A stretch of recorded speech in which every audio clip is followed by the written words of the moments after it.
We're going to be looking a little bit into leadership and how leadership works and how it's relevant for you. I want to start with a story about a man who was in Thailand. And I saw this video of this guy. He's smoking a cigarette, and while he's smoking, a 4-year-old child comes to him and he says, "Give me a cigarette."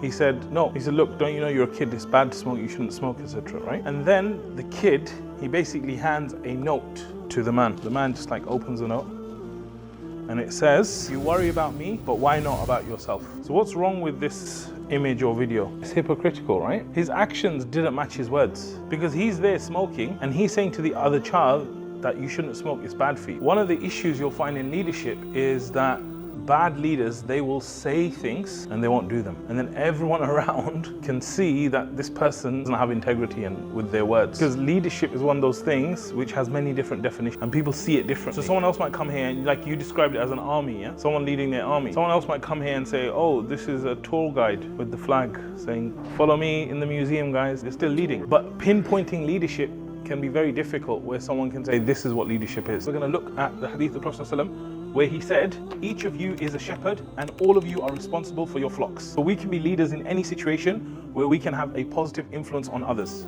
So for example, you guys can be leaders to each other. Like when you were speaking this morning about who you love, I'm sure that was inspiring others as well. So you can be leaders. It doesn't necessarily need to mean in terms of authority, right? So when we talk about leadership, we're actually talking about something specific. In this hadith that you heard, what is the key word?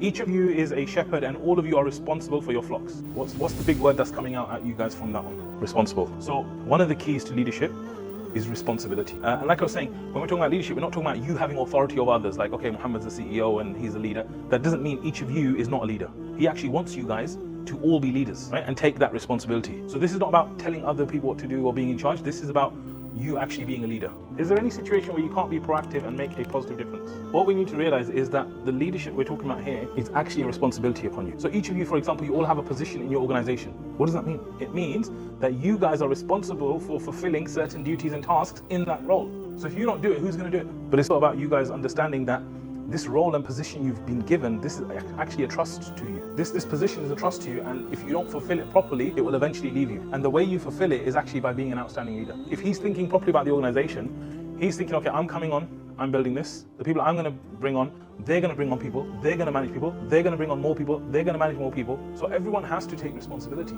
But if you can't even do your own work yourself, how are you going to manage 3 other people who are then going to have to do work themselves as well? And this is why we're saying that keep in your mind that this trust is very important, it's a responsibility, and the way you're going to shine as a leader is by your actions speaking louder than your words. Core message is make your actions speak louder than words to be an outstanding leader. This is the crux of it. If your actions do more than you're talking, your leadership will be a next level, inshallah. And obviously part of that, like we said, is actually having responsibility. So what type of leader should you be? Give the best, yeah? To have excellence. We want to aim to be outstanding. We don't want to be average. Why? Yeah, remember what we were saying about think success. So now if I'm going to be a leader and I start thinking, yeah, you know, I've never been a leader before, you know. So I'm saying, so now you don't have any leadership experience, for example, let's just imagine, and you're thinking, okay, I want to become a leader. The natural part of you says, what? Don't do it, can't do it, never done it, not good enough, blah, blah, blah, blah, blah, blah, blah, drama, drama, drama, right? And this is why I think success comes in. But I'm saying if there was no limit and you could be successful, what kind of leader would you want to be? Best leader, right? Level 10, you want to be outstanding in what you do. And the reason why you want to be outstanding for the sake of Allah, because fundamentally it comes down to you're doing it for Allah. The standards you have are the highest. So we want to do it at the highest level. You know, there's a saying, the way you do anything is the way you do everything. So the way you make your bed, for example, there's a way that you make your bed, right? The way you make your bed is probably very similar to the way you do everything else. I was in the bathroom and he was in the bathroom and he was making wudu. And I was making wudu, right?